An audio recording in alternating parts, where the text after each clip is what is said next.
আইপিএলের নিলামে প্রথম দিনে বিক্রি হয়েছেন মুস্তাফিজুর রহমান। তাকে দলে নেয় রয়্যাল চ্যালেঞ্জার্স বেঙ্গালুরু। তাকে দলে ফেরাতে আসরের বর্তমান চ্যাম্পিয়ন দলের খরচ হয় 3.5 কোটি রুপি। এদিকে নিলামের দ্বিতীয় দিনে বিক্রি হয়েছেন আরেক বাংলাদেশি ক্রিকেটার সাকিব। তবে সাকিব শুনে সাকিব আল হাসান ভাবার দরকার নেই, তাকে নিলামের তালিকা হতেই বাদ দিয়েছে বিসিসিআই। দ্বিতীয় দিনে যে বাংলাদেশি খেলোয়াড় বিক্রি হয়েছেন তিনি তানজিম হাসান সাকিব।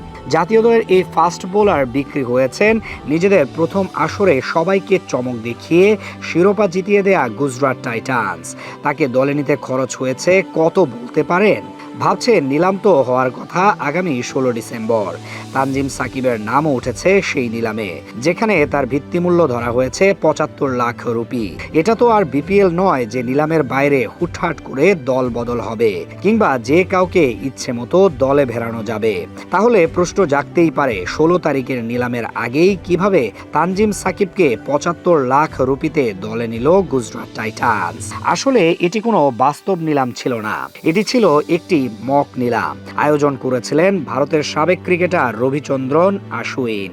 নিজের ইউটিউব চ্যানেলে তিনি এই মক নিলামের মাধ্যমে ক্রিকেটারদের সম্ভাব্য বাজার মূল্য যাচাইয়ের চেষ্টা করেন। নিলামটিকে বাস্তবের মতোই প্রতিযোগিতামূলক করতে আইপিএল এর 10টি ফ্র্যাঞ্চাইজির নামেই প্রতিনিধি রাখা হয়েছিল।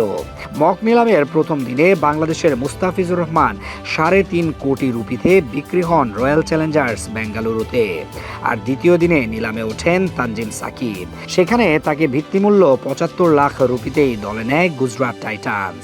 অর্থাৎ গুজরাটের সঙ্গে তানজিম সাকিবের এই চুক্তি বাস্তব নয়, এটি কেবল সম্ভাব্য বাজার মূল্য ও ফ্র্যাঞ্চাইজিগুলোর আগ্রহ বোঝার জন্য আয়োজিত একটি মক নিলামের অংশ। হয়তো প্রশ্ন উঠতেই পারে, কেন 75 লাখ রুপিতে গুজরাট দলে নিয়েছে সাকিবকে?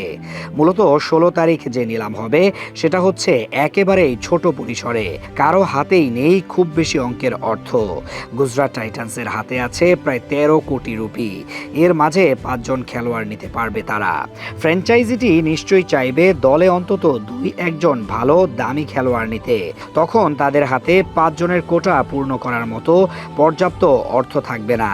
যেহেতু দলে ফাস্ট বোলার সমস্যা আছে কিছুটা, ছেড়ে দিয়েছে কিছু বড় বড় নাম, তখন অল্প বাজেটে হয়তো কিনে নিতে পারে সাকিবকে। আইপিএল এর ইতিহাস বলছে বাংলাদেশি খেলোয়াড় নিয়ে খুব বেশি আগ্রহ নেই ফ্র্যাঞ্চাইজিগুলোর। তাই ভিত্তিমূল্য 75 লাখ রুপিতে সাকিবকে বিট করার পর হয়তো আর কেউ নাও আগ্রহ দেখাতে পারে। তখন এই দামেই সাকিবকে পেয়ে যেতে পারে গুজরাট। যদিও আসল নিলাম 16 তারিখে, তবে এটা শুধু বোঝানোর জন্যে মক অকশন সাজিয়েছেন সাবেক ভারতীয় ক্রিকেটার রবিচন্দ্রন আশ্বিন।